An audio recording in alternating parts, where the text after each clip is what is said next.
Hi, I just thought I'd do a very short introduction to the four princesses. These cards are very beautiful looking cards. That's a Princess of Wands.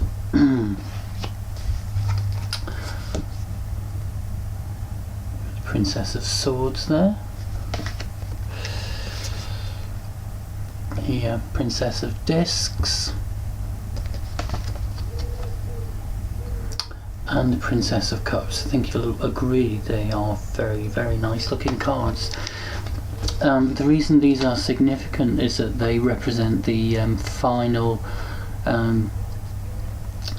place that the energy of the element rests in, because they reside in Malkut, which is the 10th Sephiroth, which is at the very bottom of the Tree of Life. And they represent like the sleeping princess who gets woken by her charming prince, which is the prince of the suit.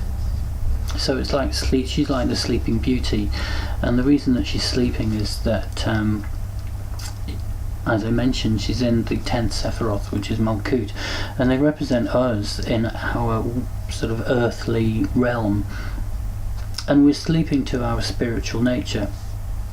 And it's only when the prince comes along, the prince is related to our holy guardian angel, which is our higher aspect.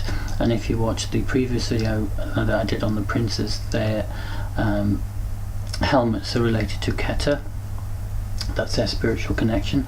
So once that spirit touches our sleeping soul, if you like, then Sleeping Beauty awakens. That's where that fairy tale comes from.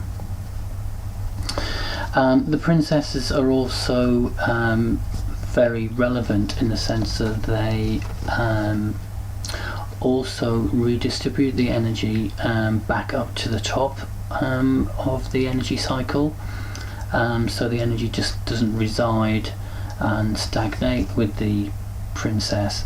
As I say, it recycles, and this is due to the influence of the prince.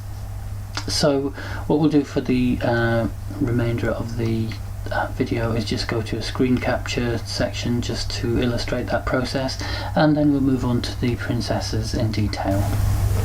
Okay, just a couple of things about the princesses and the court cards in general. They have a close relationship to the ace of the suit. So if this is the ace of discs, for instance, if we were to the aces are the purest element of the expression of the element.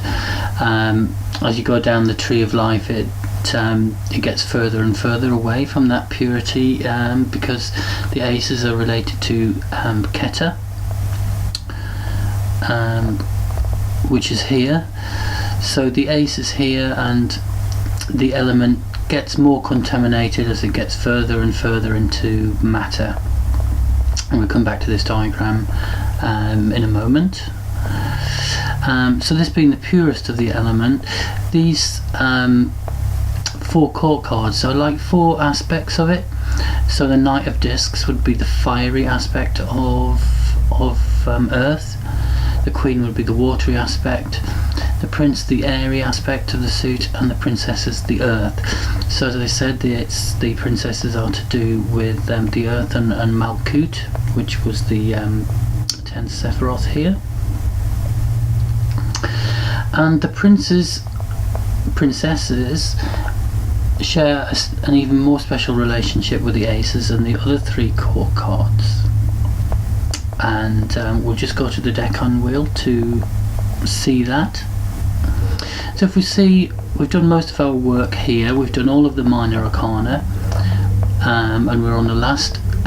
We've done the court cards, which are around the outside here of the Deccan wheel, and now we're going further out now, and we're now discussing the princesses. So as I mentioned in the introduction video to the court cards, the princesses don't occupy time. For instance, they don't occupy the time from Capricorn into Pisces here for the Princess of Swords. They occupy space, and that is said to be around the North Pole. And as you can see, the princesses occupy the same space as that of the ace in the particular suit. So a Princess of Cups, for instance, will occupy the same space as the Ace of Cups. It's a difficult concept to get around, and I haven't any further diagrams to explain this. So when we're talking about the astrology of all of these different cards, through the minors and the court cards, there is no astrological correspondence with the princesses. And this unique relationship is to do with that recycling that I talked about of energy. As energy goes from Malkut, where the princesses are, and it's transmuted to the top, which is B.O.T.A here.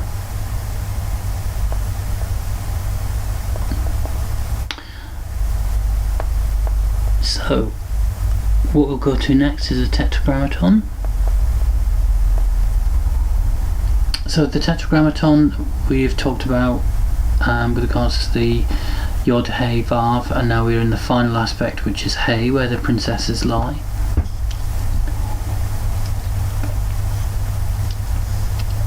And this is significant because, as I mentioned, the Yod and the Hey, the father and the mother, give rise to the prince and the princesses. But what happens is the energy of the princesses, it's so far degraded because they represent the element earth, and it becomes so far away here from the tree of life.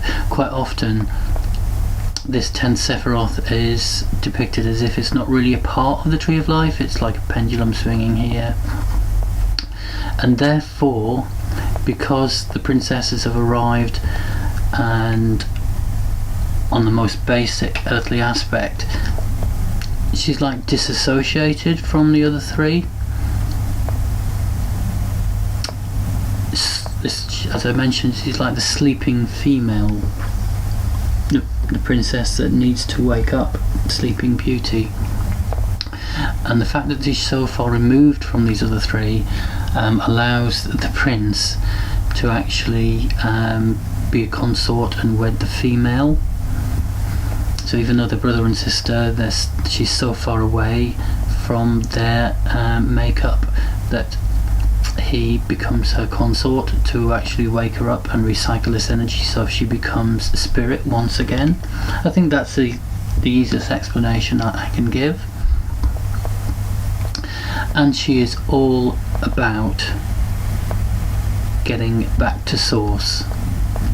So the princesses are extremely important because they represent us. We're sleeping because we're so far away from spirit. We need to get back in touch with that spiritual aspect of ourselves, and we need to be kissed by the prince, which is the spirit residing in Tiphereth. Christ consciousness is also located in the 6th Sephiroth here, and it's like Christ is a reflection of the Godhead in B.O.T.A here. So it's all linked, and the princesses are basically, as I said, a representation of us disconnected from spirit, but with that potential to rediscover our spiritual nature. So with that, we'll now move on to each of the princesses in detail, and then I will take a break before going on to the majors.